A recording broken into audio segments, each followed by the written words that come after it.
नमस्कार, मी डॉक्टर चिराग बिरोड. मी एक cancer surgeon आहे आणि मी पुण्यामध्ये ज्युपिटर हॉस्पिटलमध्ये प्रॅक्टिस करतोय.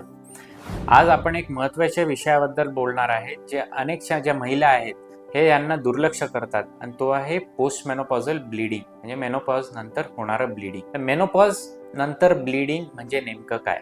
मेनोपॉज म्हणजे आपले जे पिरियड्स आहेत हे पूर्णपणे बंद होणे आणि ह्याच्यानंतर हे जर पूर्णपणे बंद झाले, त्याच्यानंतर जर आपल्याला ब्लीडिंग होतंय किंवा स्पॉटिंग होतं आहे, तर हे असामान्य आहे आणि याला आपण दुर्लक्ष करून चालत नाही.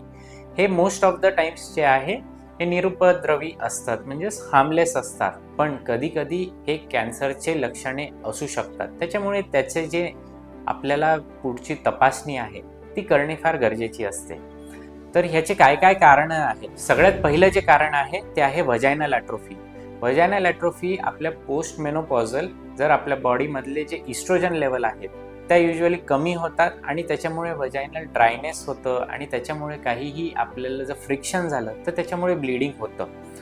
दुसरं जे कारण आहे ते आहे आपलं एंडोमेट्रियल ॲट्रोफी, म्हणजेच आपल्या गर्भाशयामध्ये जी इनर लाईन असते, जिचं एंडोमेट्रियम, त्याचं जे आहे त्याची ॲट्रोफी होते आणि त्याच्यामुळे हे ब्लीडिंग होण्याचे चान्सेस असतात. तिसरं जे कारण आहे ते आहे एंडोमेट्रियल हायपरप्लेशिया, म्हणजेच आपल्या गर्भाशयाची जी इनर लाईनिंग आहे, जी एंडोमेट्रियम, तिच्यामध्ये जे सेल्स आहेत त्याची ॲक्टिव्हिटी थोडी वाढली जाते. पण हे कॅन्सरस नसतात, पण हे प्री कॅन्सरस असण्याचे चान्सेस असतात. तर हे होतं थर्ड रिझन. फोर्थ रिझन जे आहे ते आहे पॉलिप, म्हणजेच आपल्या गर्भाशयामध्ये जर कोणतं गाठ आहे तर ही गाठमुळे कधी कधी ब्लीडिंग होण्याचे चान्सेस असू शकतात. पाचवं जे कारण आहे ते आहे एंडोमेट्रियल कॅन्सर.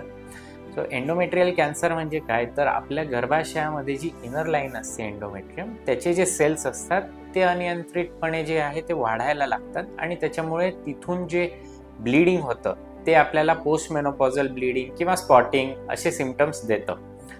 तर ह्याच्या व्यतिरिक्त आपल्याला वेगळे अजून काही कारणं असतात, म्हणजे जे आहे गर्भाशयाच्या मुखाचा कॅन्सर, म्हणजे सर्वायकल कॅन्सर किंवा सर्वायकल इंट्राएपिथेलियल निओप्लाझम किंवा आपल्या गर्भाशयाच्या मुखाचं काही इंजुरी, असं जर काही होत असेल तर ह्याच्यामध्ये पण आपल्याला ब्लीडिंग होण्याचे चान्सेस असतात.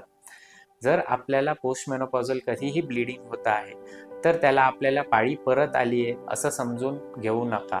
त्याला आपल्याला पुढचे निदान करणे गरजेचे आहे. तर ह्याला आपण कसं इन्व्हेस्टिगेट करतो? सगळ्यात पहिलं जे आहे ते पेल्विक एक्झामिनेशन, म्हणजेच आपण आपल्या डॉक्टरकडे जेव्हा हे सिम्पटम्स घेऊन जाऊ तर आपल्याला एक क्लिनिकल एक्झामिनेशन केलं जातं, ज्याच्यामध्ये आपण एक जस्ट आयडिया घेतो की कुठे काही आपल्याला गाठ फील होते आहे का. दुसरी जी एक इन्व्हेस्टिगेशन आहे ते आहे पेल्विक अल्ट्रासाऊंड.